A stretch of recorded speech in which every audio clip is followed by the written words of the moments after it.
figured out early on, I had these dreams for myself. I used to tell my father, I'm going to live in a house on a hill. I'm going to have $1 million. And I learned early in my career that the dream I had for myself couldn't compare to the dream that life had for me. So I figured out how to lean into life, and allow the flow that was designed for me to follow, to allow that flow to be my guide. And every decision I've ever made has come from listening to the flow that represents the truth in me that is also the truth in you. You already know the truth. You've been making decisions, having choices fulfilled throughout your life since you were a kid. And being able to make the right choice based upon what is the truth of you is the dream and prayer I hold for you today. Because being able to do that has led me to this stage and many other stages throughout the world. It's the truth. Everybody has what I call this instinct, this inner voice.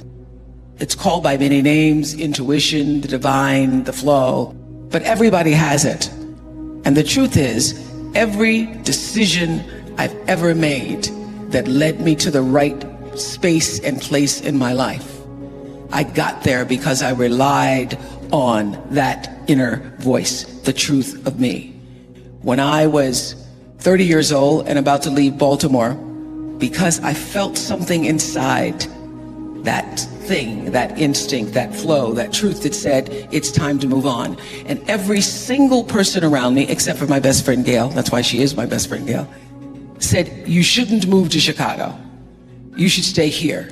My bosses said, you're right here in Baltimore. You're a little fish in a big pond. You can grow old here. I go, that's the problem. I don't want to grow old doing the evening news here. So I listened to that inner voice that said, go. And I knew whether I got the job in Chicago, which of course I did, or not, that it was time to leave because the truth of me was urging me forward. And every decision I made after coming to Chicago, when everybody said, you should just take a salary. It's too big of a risk to own yourself, to own your show. What if that show fails? Then you're stuck. I said, I'm gonna bet on myself, because the truth of me, the inner voice that I was allowed to get still and feel, said, take the risk, bet on yourself. Every decision I've ever made, I've come back to that space and allowed myself to live in the place of intentional living. About 1989, after I'd been doing my show for 3 years, I ran across a book called The Seat of the Soul by Gary Zukav. And in it, he talked about how every action is followed by a reaction, which we all know is the third law of motion in physics. But he also said that before there's even a thought or an action, there is an intention. Something struck me about that. There's an intention that it precedes every thought and every action, and the outcome of your experiences is determined by the intention. At the time, I was a kind of woman who tried to do everything that everybody wanted me to do, because I just started making money. The amount of money I made was being published. I got a lot of cousins instantly. A lot of people I used to know in school and friends of mine who all needed things, and I had problems saying no. So this principle of intention is what literally saved and changed the trajectory of my living, because I started to make my decisions based on what I intended, not just what somebody else wanted me to do or what I thought would please them, but what do I really intend to happen from the outcome of this decision or this choice? And so I started to apply this intentional living and this intentional thinking to everything in my life. I said to my producers, do not bring me a show or an idea unless you have a clear intention about why we're doing it. what you want to say, what you want the outcome to be. And changing the paradigm to from just doing a television show, from just being on TV, to actually intending to be of service to the viewers, changed the trajectory of the show. The reason we were #1 for 25 solid years is because we intended to be. We intended to create and to use the opportunity of being able to speak to people every day, to use that as a platform to inform their lives in service, intentionally. And I would say to the producers, do not bring me an idea that I cannot find my thread of truth in, so that I could sit in the seat and ask the questions with the intention of accomplishing something bigger than the interview. So I remember the first time I used this principle of intention. There was a mother on who had lost her 16-year-old daughter. She'd been murdered by her boyfriend. Junior in high school, popular, straight A's, cheerleader. Everybody loved her. Nobody ever suspected that the boyfriend was abusing her. I learned then, back in the 90s, that domestic violence for young girls, for teenagers, is at the same rate of domestic violence for grown women in this country. 1 out of 4 girls, 14 to 18, dating, are being abused by their boyfriends. So this girl had hidden it from her mother and her friends, because girls hide it because they don't want anybody to know, and also because they want to keep the boyfriend. So I went into the green room and I asked the mother, please tell me why you're here. What is your intention? She said, I'm here because your producers asked me to come. I said, but what is the reason you said yes? What is your true intention in being here? And she said, I want people to know that my daughter's life was bigger than her death. Everywhere I go, people only want to talk about her death and how she died and how I didn't know or why I should have known. But I want people to know that my daughter, our daughter, was loved. She was loved by her siblings and loved by her friends, and she loved us, and she had a life that was bigger than her murder. And I said, good, I can do that. I can make sure that people know that your daughter's life meant something, that her being here on the planet Earth for 16 years truly mattered. And here's my intention. I want everybody who hears your daughter's story to be able to see their friend, to see themselves, and to know that to remain silent can be a killer. And so every question that I ask you comes from the point of view of an intention to serve the life of your daughter so that her life would not have been in vain. That's the first show I won an Emmy for, when I aligned the intentions. And since that time, I don't make a decision without getting still, checking in with my inner truth, with what is the real reason I'm doing anything.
Chẳng được quên khi cơn mưa đêm lại về. Em nơi quên lời thề và ta như đông chìm sâu. Không còn mơ em anh nhạt màu. Em chỉ cần mơ đâu bye bye. Chỉ còn là những cơn mưa vô giá. Cho bên mơ em không mơ anh. Anh một đêm mơ chỉ cho bên em không được còn nhớ. Và chỉ có em không còn nhớ. Và người ta bên nhau như ngã tớ. Muốn nhớ về say em chỉ có mấy em ở đây. Và anh như muốn chết đi nhưng không muốn em mãi mãi. Tình yêu làm cho ta đau đầu. Không em như nằm mơ mộng. Anh như đang mong cầu. Và mưa bên em ngủ sầu. Chẳng có mãi mãi mà mơ. Chỉ có bên em nhưng đừng có mơ. Mà đang dài em muốn bên ai. Anh không mong gì hơn. Chỉ mong em sẽ ở đây ôm anh thật gần. Anh chỉ mong đôi ta được có nhau. Mà đừng em đâu anh có em. Một đêm bên anh có em. Ta sẽ trao nhau môi hôn thật sâu. Ôm anh.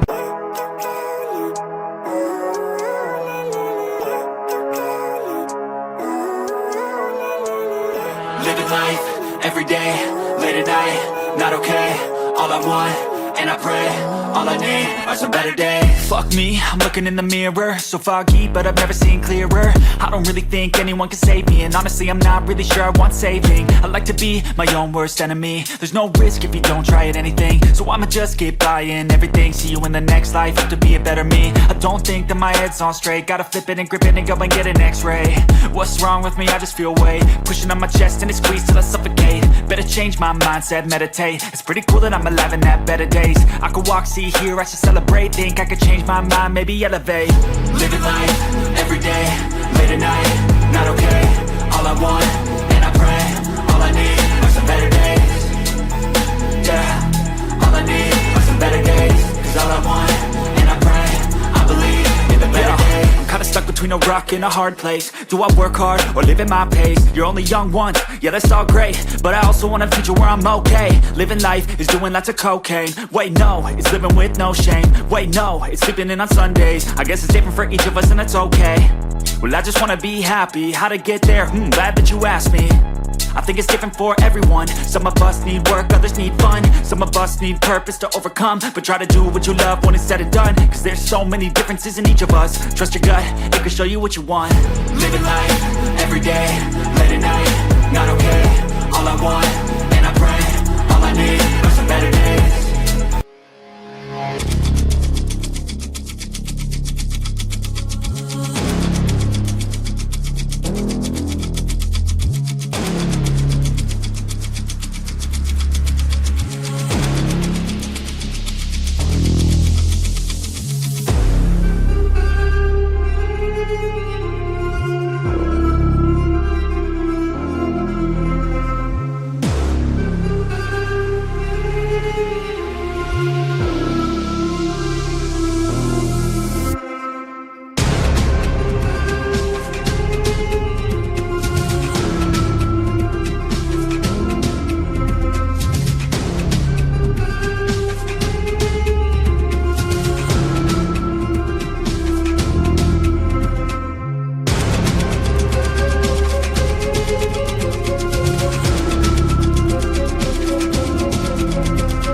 Which has determined your fate. I've never seen so clear. I feel the end and it's near. The day of reckoning's here. The sound of deafening fear. You won't die if you try. You just might get a little bit of trouble. K-N-I-F-E right in your side. You will never see me coming. You won't die if you try. You just might get a little bit of trouble. K-N-I-F-E right in your side. You will never see me. My energy is next level, so damn you better be careful. I got an angel and devil, he snaps me straight in the temple. I'm ready to be a rebel, I've got a lot of potential hidden inside of this vessel. That shit is so exponential. I need a first class ticket to the top, no limit. I don't play no gimmicks, I'ma take you to the clinic. If you want a taste, come at me and you will be replaced. They won't find a trace of you anywhere around.